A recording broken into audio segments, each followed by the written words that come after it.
હવે પંચમેલ દાળ ખીચડી માટે આપણે 5 અલગ અલગ ટાઈપની દાળ લેવાની છે. મેં અહીંયા ચણાની દાળ, મસૂરની દાળ, તુવેરની દાળ, છોતરાવાળી મગની દાળ અને યલો મગની દાળ લીધી છે અને અડધો કપ ચોખા લીધા છે. હવે આપણે દાળ અને ચોખાને સારી રીતે 3 થી 4 પાણીથી ધોઈ લઈશું અને 15 to 20 મિનિટ્સ માટે સોક કરી દઈશું. હવે આપણે એક પ્રેશર કુકરમાં ઘી નાખીશું અને એક ટેમ્પરિંગ તૈયાર કરશું.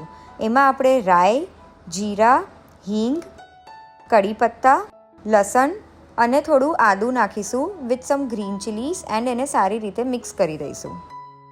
હવે આપણે હાફ કપ એમાં ચોપ્ડ અનિયન્સ નાખી દઈશું અને સારી રીતે મિક્સ કરી દઈશું જ્યાં સુધી અનિયન્સ થોડા ટ્રાન્સલ્યુસન્ટ નહીં થઈ જાય. એના પછી બધા રૂટીનના મસાલા હલ્દી, મરચું, ધાણાજીરું પાવડર નાખી દઈશું અને પછી આપણે ચોપ ટમેટોઝ નાખી દઈશું followed by some salt to taste. એને એક સેકન્ડ મિક્સ કરીને પછી આપણે આપણા ચોઇસના વેજીસ નાખી દઈશું. મેં આમાં પટેટોઝ, ફ્રેન્ચ બીન્સ અને કેરેટ્સ નાખ્યું છે. તમને તમારા ચોઇસની જે વેજીસ નાખવી હોય તમે નાખી શકો છો. હવે આમાં થોડું આમચૂર અને ગરમ મસાલો પાવડર નાખીને અગેન આને મિક્સ કરી દઈશું. મિશ્રણ સારી રીતે મિક્સ થઈ જાય પછી આપણે આમાં પલાળેલા દાળ અને ચોખા નાખી દઈશું with 1 to 1.5 liters of water. પાણી તમને જેટલું જરૂર પડે એટલું તમે નાખી શકો છો.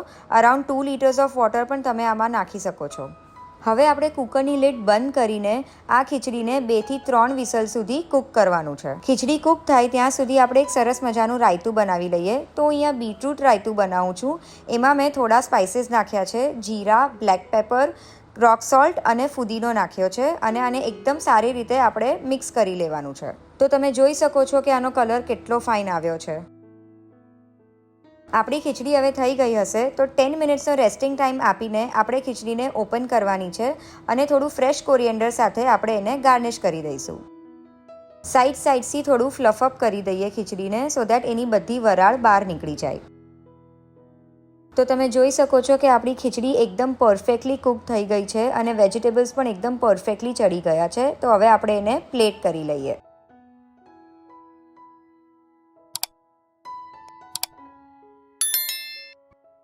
તો હવે આપણી ખીચડી રેડી છે પણ એક ફાઇનલ ટચ માટે હું આની ઉપર એક ફ્રાઈડ અનિયન્સનો વઘાર કરવાની છું. તો 1 to 2 ટેબલસ્પૂન ઘીમાં મેં થોડા કટ કરેલા અનિયન્સ નાખ્યા હતા અને થોડું ગાર્લિક પણ નાખ્યું હતું with some Kashmiri red chilli powder for that extra colour.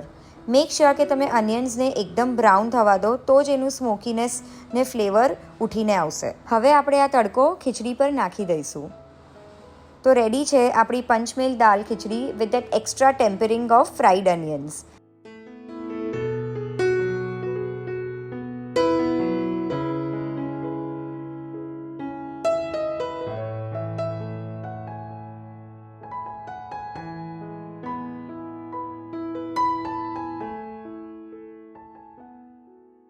તમે આની સાથે કંઈ પણ સર્વ કરી શકો છો. તમે આને ગુજરાતી કઢી સાથે સર્વ કરી શકો છો, કાકડીના રાયતા સાથે સર્વ કરી શકો છો with some salad, some pickle, sweet કે ખાટું પિકલ પણ તમે સર્વ કરી શકો છો. It goes well with everything.